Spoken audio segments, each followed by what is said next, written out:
folks, welcome back. It is the Picasso's playoff push, and the numbers are moving in the right direction, folks. We got the chat popping. Thanks for everyone joining here on Twitter, on X, on YouTube. We are rolling along, and folks, if you are joining along, make sure you're joining along on this Picasso's train. Get those orders in today. Go to picassospizza.net for the best deals on the best pizza in Western New York. But let's get him in here. Mr. Micah, how are we doing today, sir? It feels great. 10 days ago, we were looking at 14, 15%, and now we're over that 50% mark. Over the 50% mark, and it feels like a big game morning, big game atmosphere. I'm going to give it to the great journalist Matt Bove, who just put this tweet out and put it perfectly. I think I've been fortunate to cover a lot of games the last 9 years. The top of the list may have been the Thanksgiving win against the Cowboys. You could tell they arrived. A win today would remind everybody that the Bills belong in the conversation of the best teams in the NFL. And that's kind of what it feels like today with the stakes, right? And even for the Cowboys too. Like if the Cowboys slip up here, we know what the narratives are going to be for them tomorrow. Same old Cowboys limping into the playoffs, can't win a big game like this. So it's a big narrative game, a big game for the playoff chances. It's what you sign up for when you're watching the NFL, that's for sure. Now I'm seeing about 30, 40 people already in here on the Picasso's playoff push. If you want to comment along with us, go over to the YouTube stream, Trainwreck Sports. But speaking of recapping it, we got a big Saturday to recap. This is the first time in the Picasso's playoff push, Michael, we got one. And we got started off on a sour note. The Vikings up 17. I want to say 17-3, yes. Going into the fourth quarter, somehow lose that game. Felt like the wind was out of our sails a little bit to start off that NFL Saturday. If there's a team that's more cursed than the Buffalo Bills, it's the Minnesota Vikings, and they just continue to live up to that expectation. I think was it last year that they led up the 30-point comeback, or yes? In that well, game, they made the 30-point comeback. Yes. That's what I mean. Yeah, when they made the 30-point comeback. So I feel like it was just karmic football gods coming back and just like, you know what, you're actually gonna blow this game terribly in overtime. A Tyler Boyd catch to make it as poetic for Bills fans as it can be on the opposite side. What a crazy play. Jake Browning didn't even play well yesterday, which was the most frustrating part. As you would expect if the Vikings were going to lose, that it was going to be another Browning masterclass in that offense. And he was all right. It was okay, but just a choke job by the Vikings. Yeah, they did us no favors yesterday at all. It was disappointing to see. Ice cream choke job. And I think that probably took about 4 to 5% out of the gates, because the matchups we needed yesterday, based on the math from the New York Times calculator, was Vikings. I mean, those are obvious. The NFC over AFC is obvious. Vikings, you needed the Lions over the Broncos, obviously. The one that was a little controversial among fans was the Steelers Colts. So I know the math when we were clicking the numbers, 10 times, said Colts over Steelers was the play. Did you change, or did you go along with that narrative throughout the day when people saw, there were some big names chiming in saying they wanted Steelers?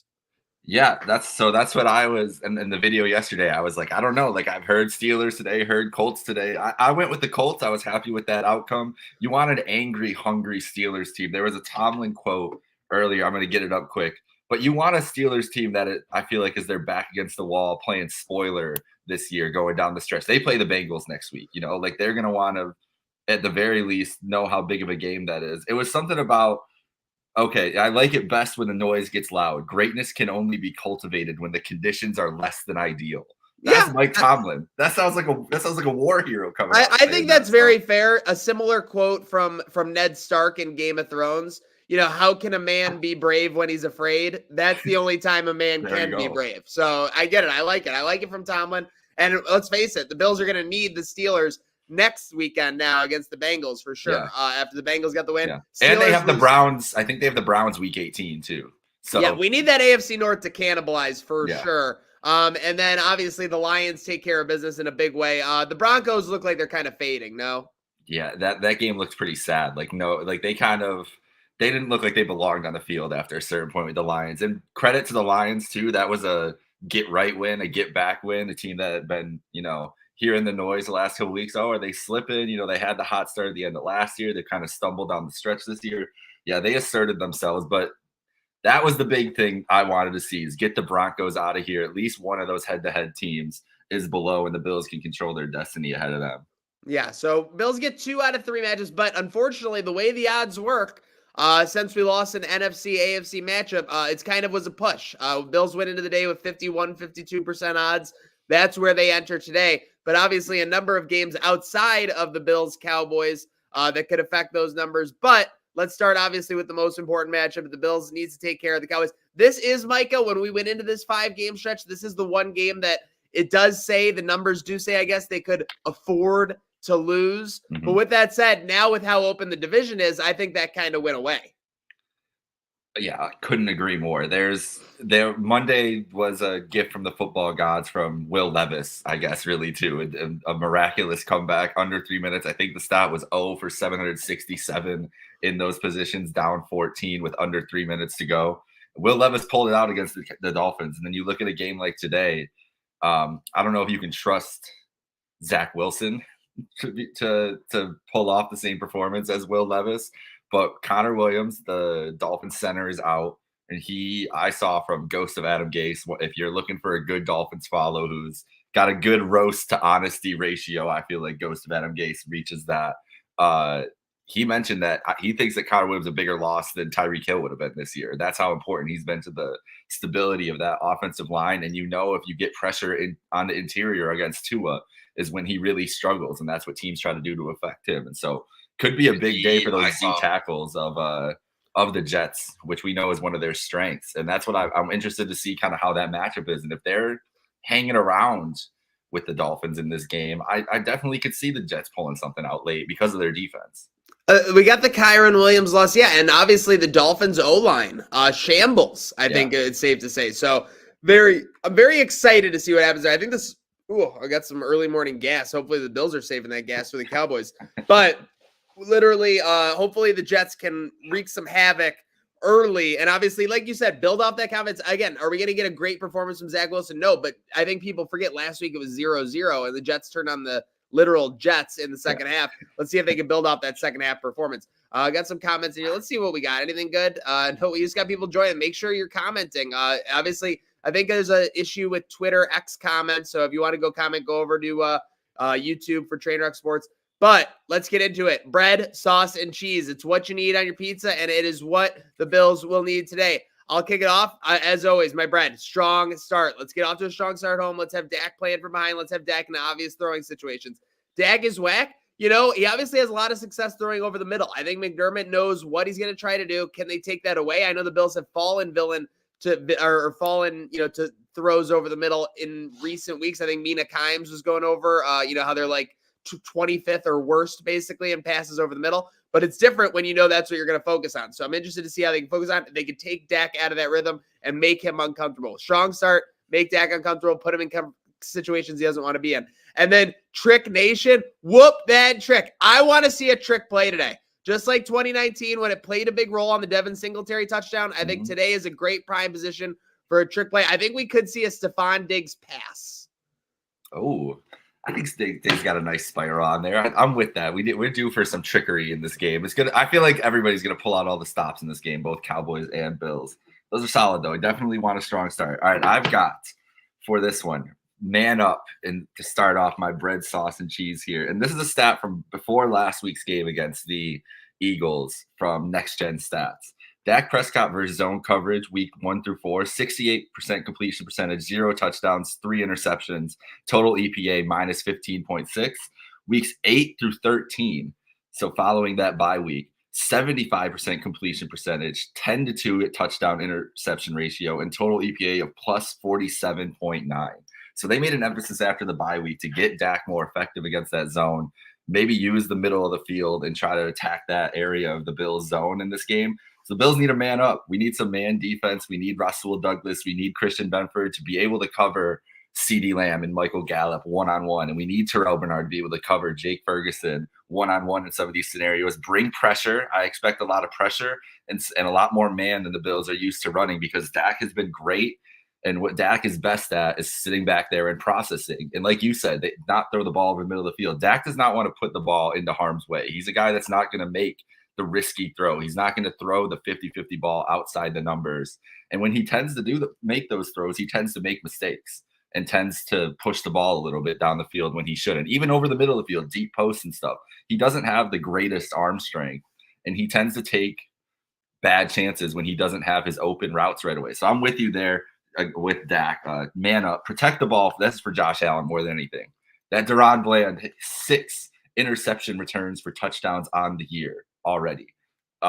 Just have to be smart, protect the ball. I don't want him to not take chances and not be aggressive, but have to be aware of where that guy is and where they're going to be jumping routes and everything else. Is a great defensive line. They're going to get a lot of pressure on him to protect the ball in both in the pocket and when he gets rid of it. But they're playing with house money today. Like you said, division could be on the line if you win out. You're put in a playoff game. It's going to be a playoff atmosphere at Highmark. Play with house money, play loose, and go out there like you are one of the best teams in the league, because that's what they got to show today. Got a mute monster on the Picasso's playoff push, but you couldn't have said it better, Jake. They got to go out there and they got to prove who they are. And speaking of who they are, let's go to OP for an update from our guy, Carv. Folks, welcome to Carv's Countdown, part of Trainwreck Sports pregame show, sponsored by Picasso's Pizza. I swear, eyes are not deceiving you. I have a different person on. It's not the same person as last week. Steve, you were Pat's brother. How do you feel about Pat's performance last week? Oh, it was awful. That's why you're on today. First question, it's a trivia question. Last time the Cowboys were in Buffalo, 2015, who were the starting quarterbacks of each team? I would say Ryan Fitzpatrick and Tony Romo. That is wrong. For the Cowboys, it's now offensive coordinator for the Chargers, Kellen Moore, and for the Bills, it was Tyrod Taylor. Let's turn to Sunday, 4:25. First question, Steve, how would you stop Micah Parsons? I would probably bring in have another back in the backfield, and I would say that I would have to use that second back to block Micah Parsons and keep him away from the quarterback. Gotcha. And second question, Dallas offense has been electric this year. They have CeeDee Lamb, Dak's playing at an MVP type level. Do you think McDermott's going to be aggressive, you think, is his approach, or conservative this week? I think you take a shot and be aggressive for a little bit, and then if it doesn't work, I'd go back to the present defense that he usually does. Hey, I mean, I love the aggressive. I'll never complain about a coach being aggressive. And lastly, score prediction like always, extremely windy today. What is your score prediction? 35-28 Bills. Bills need this one if they want the division. Not that crucial as far as the wild card goes, but a win is must needed. Maniac, Jake, back to you guys. You gotta love Carv. Never any urgency. Guys talking about the Sabres. Oh, it'll be okay. Guys talking about the Bills. Oh, don't worry if they won't win today.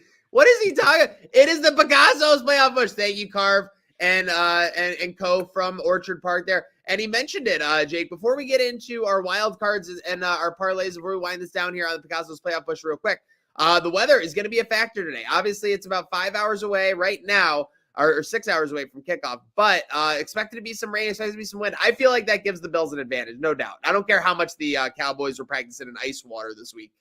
No, the Cowboys are a different team outdoors. It's just facts. Like they are much better on the open track, in their dome, everything else. They're a team built for that, honestly. And everybody says the Bills are too, but I think you had the tweet earlier this week. The perfect quarterback for lesser conditions is Josh Allen, like that in the league. Like that's the guy you want in these conditions. He hasn't really been fazed by them. You saw what he did in a driving rainstorm a couple weeks ago against the Eagles. Like I'll take him over Dak, who we just talked about. Really, Dak is great, but he's not a guy who's just going to push the ball down the field all game long. And he doesn't have the most incredible arm strength like a Mahomes, like an Allen, like a Herbert. Like he has good arm strength, but his accuracy is what he goes with. So I want to see Dak in this offense in those conditions rather than Allen, of course.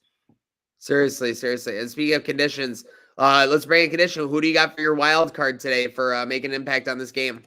All right. Well, in 2019 on Thanksgiving, this man had 2 sacks, and it was kind of his coming out party along with the Buffalo Bills. He's from Texas, from Houston, went to Houston, and I think he wants to show out. It's Ed Oliver. Ed Oliver's been one of their best defensive players all year, if not the best defensive player.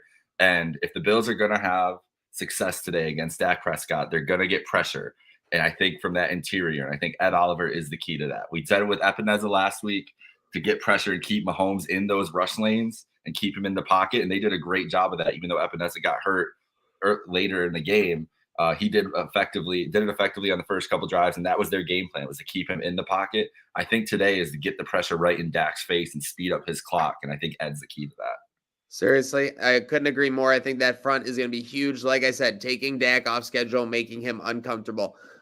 This isn't a wild card for the Bills, but there have been talks of recent struggles, not being able to put up big stats. Obviously, I think there was an article this week, through his first 66 targets, he pacing like 1,800 yards.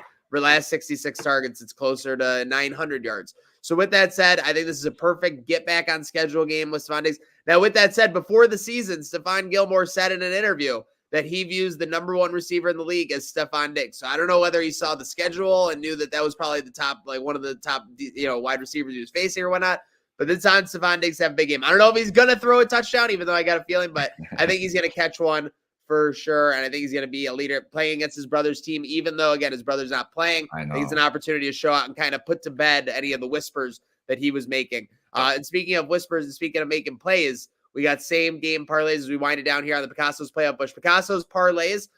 Jake, what I got, I'm going to keep it simple. Bills money line. I got two variants. I got Bills money line and Stephon Diggs anytime touchdown scorer. That gets you to plus 270, plus 280 in some spots. Okay. If you want to, I'm down to get a little frisky in the rain. Add in James Cook anytime touchdown scorer. Again, not great odds. They're both they're both less than plus 150 to score a touchdown. But I think it's very possible they both do. That gets you to plus 700. So you can do Bills money line, Diggs anytime, Cook anytime. Okay, I like adding Cook in there because that was the first time we mentioned his name, and it feels like he could be the best player on the field for both teams today, potentially, right? Like, so that's a real possibility in this game. I went simple too. Allen anytime touchdown because I think that's the mode we're in. Josh Allen running the ball, Josh Allen force of nature. We saw that touchdown last week where he just got pulled into the end zone. I expect something similar. And Diggs over on receiving yards. Maybe not the touchdown, but like you said, it's time to feed Diggs. This is a matchup for him to kind of get right. It's at 70.5. Which is a number that I will take for Diggs almost every game because he can have 70 yards in 6 catches in the first half if things are going right. So I feel good about that one. Seriously, lock those in, folks. Before we go, Jake, anything for the viewers? Order those Picassos. Obviously, get those orders in. Still plenty of time before kickoff. Order those Picassos and enjoy this moment today. Not very often. How many times do we get Bills, Cowboys at home, nationally televised on Fox, the whole nation, with these kind of playoff implications? This is what you sign up for. This is what you're hoping for as a fan. Wish they were in a better spot. Wish it wasn't such a desperation game. But when you saw this game circled on the schedule earlier in the year, this is the kind of atmosphere you were hoping for. So enjoy the moment. I'm going to play on that note. Desperation, but I go back 30 days. Ken Dorsey fired. They have about, a 10 to 15 to 20% chance of making the playoffs at that point. Last 30 days, I feel like, despite a tough loss on the road at Philly, they've played well and they've kind of earned their way back. So I'm excited for the opportunity they've worked for over these last 30 days. And I'm excited to take advantage against the Dallas Cowboys. Make sure you're taking advantage. Ordering from Picasso's Pizza. Go to picassospizza.net for the best deals on the best pizza in Western New York. Go to Gold Belly to get gold in your belly, literally getting Picasso shipped nationwide. For my man, your friend, our friend Micah, myself, Maniac, let's go Bill.